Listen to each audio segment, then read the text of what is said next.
السلام علیکم ورحمۃ اللہ وبرکاتہ۔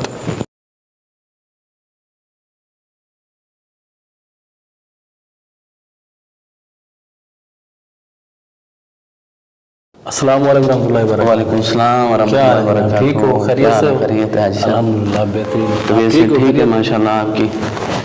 ابھی یہ بھائی آیا نماز کے، جب آپ نماز پڑھ رہے تھے میں ذکر کر رہا تھا اور اتنی بلند آواز سے سلام کیا، مسجد میں داخل ہو، خلل پڑتا ہے آدمی کے جو ہے نا ذکر اذکار میں۔ آپ نماز پڑھ رہے تھے، دوسرا پھر میں نے دیکھا آپ نے ہاتھ سے کھڑا کیا، تو کیا نماز میں سلام کا جواب دینا جائز ہے؟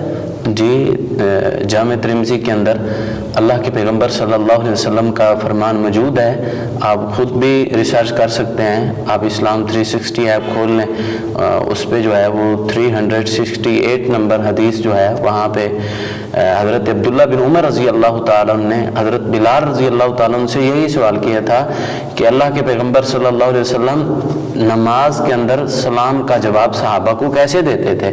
تو انہوں نے فرمایا کہ اپنے ہاتھ کے ساتھ اشارہ کر کے سلام کا جواب دیتے تھے۔ تو یہ حدیث جو ہے وہ مسند احمد کے اندر بھی موجود ہے اور دوسری کتب حدیث کے اندر بھی موجود ہے۔